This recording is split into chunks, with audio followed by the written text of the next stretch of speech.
කොහොමද ඔයාලට වීඩියෝ එකක් කරන්න හිතුවා අපේ මීඩියා එක ගැන. මොකද WhatsApp එකට මැසේජස් එනවා. ඒවත් එක්ක මට හිතුණා අපේ ගොඩක් අලුත් අයට මීඩියා එක ගැන ලොකු අවබෝධයක් නැහැ කියලා. ඒ නිසා අපි බලමු අද මීඩියා එක කොහොමද හදාගන්නේ කියලා. මීඩියා එකට අපි යොදාගන්නේ දෙයක් තමයි මේ බොරළු කියන්නේ. මේක පුංචිම වැලි එක නෙමෙයි. මේක බොරළු එක. මේක අපි හොඳට හොදලා මඩ ඉවත් කරලා ගන්න ඕනේ. ඒක අනිවාර්යයෙන්ම කරන්න ඕනේ. වගේම තමයි අපි යොදා ගන්න පොල් එළිය එක. පොල් එළිය එකෙත් අපි හොඳින්ම කහට ඉවත් කරලා ගන්න ඕනේ. මොකද පොල් එළිය වල කහට තිබ්බොතින් ඒක ඒ කහට වලින් අපේ පැලේ මුල් තැම්බෙන්න පුළුවන්. මේ තියෙන්නේ කොකෝ ප්ලස් එකේ කෑලි එක සහ කුඩු එක කියලා දෙකක් තියෙනවා. මේ තියෙන්නේ කුඩු එක. මේ දෙකත් අපි අපේ මීඩියා එකට එකතු කරගන්න එකෙන් අපිට පුළුවන් නිරෝගී මූල පද්ධතියක් හදාගන්න. ගොඩක් අය මේක කොහුබත් කියලා පටලගෙන තියෙනවා. හැබැයි මේක කොහුබත් නෙමෙයි. කොහුබත් වලින් හදපු විශේෂිත මිශ්‍රණයක්. මේක මෙන්න මේ වගේ බෑග් එකක තමයි එන්නේ. මේ බෑග් එකේ ෆොටෝ එකක් හරි අරන් ගිහලා පොර කඩ වලින් අහලා බලන්න. ඔයාලට ගන්න පුළුවන් වෙයි. ඒ වගේම මේවා යොදන අනුපාතයක් හරියටම කියන්න අමාරුයි. මොකද විවිධ පැතිවල විවිධ දේශගුණික තත්ත්වයන් තියෙන්නේ. ගොඩාක්ම නිතරම වහින පැත්තක වගේ නම් අපි බොරළු ටිකක් වැඩිපුර යොදලා මීඩියා එක හදා ගන්න ඕනේ. එහෙම නැත්නම් පායන පැත්තක නම් පොල් එළි ටිකක් වැඩි කරලා මීඩියා එක හදා ගන්න ඕනේ. ඊට අපිට ගැළපෙන විදියට අපි මීඩියා එක හදා ගන්න ඕනේ.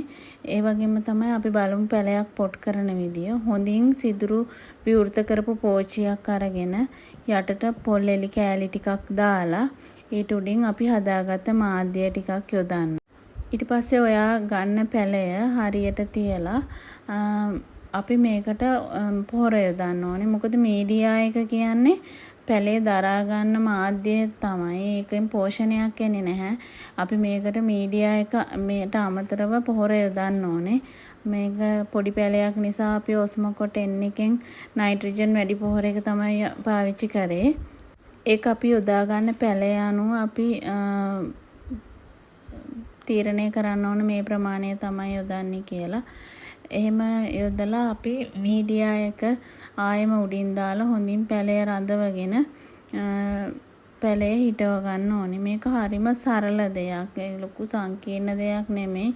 අපි හරියටම කරන්න ඕන දේ තමයි මීඩියා එක හරියට හදාගන්න එක. මීඩියා එක හරියට හදාගෙන මේකට අපි පැලය අපි පොට් කරපු ගමන්ම දිලීරනාශක යොදන්න අවශ්‍ය වෙන්නේ නැහැ. අපි පැලය හිටවපු ගමන්ම ටැප් එකේ වතුර හොඳින් ටැප් එක හොඳින් අඩු කරලා මේකට මීඩියා එකට වතුර අපි මේ දාන්න ඕනේ වටේට. ඊට පස්සේ අපිට එවෙලෙම අපිට පුළුවන් මේකට වතුර යොදද්දි මේ පැලේ පෝච්චියෙන් හොඳට ජලය වහනය වෙනවද, හොඳින් වතුර බැහැලා යනවද කියලා චෙක් කරගන්න. මොකද හරියට වතුර බැහැලා ගියේ නැති වුණොත් අපිට පෝච්චියේ වතුර රැඳුනොත් අපේ මුල් ටික ඒත් තැම්බෙන්න පුළුවන්. අනිවාර්යයෙන්ම මීඩියා එකේ වතුර රැඳෙන්න බෑ. රැඳුනොත් අපේ පැලය ඒත් අපිට මේ පරිස්සම් කරගන්න බැරි වෙනවා. මෙන්න මේ විදිහට නිවැරදිව පැලය හදා ගන්න. පැලේ හිටවල සතියක් වගේ එක දිගට වතුර දාන්න. ඊට පස්සේ පැලේ නිකම්ම සීසන් වෙනවා. ඊට පස්සේ මීඩියා එක වේලිලා තියෙන වෙලාවක ඔයාට දිලීරනාශකයක් යොදා ගන්න පුළුවන්. මොන්න ওই විදිහට තමයි අපි පැලයක් පොට් කරගන්නේ. මෙන්න අනිවාර්යයෙන්ම අපි මෙන්න මේ විදිහට දේවල් අනුගමනය කරලා කරොත් අපේ පැල කවදාවත් මැරෙන්නේ නැහැ. අපිට ලස්සනට මේ පැලයක් හදා ගන්න පුළුවන්. ඒ වගේම තමයි ඔයාලට මීඩියා එක ගැන තමයි සැලකිලිමත් වෙන්න ඕන. මීඩියා එක හොඳට පිරිසිදුව හදාගන්න. ඔයාලට ලස්සන මල් වගාවක් කරන්න පුළුවන්. පැල මැරෙන්නෙත් නෑ, වගාව එපා වෙන්නෙත් නෑ.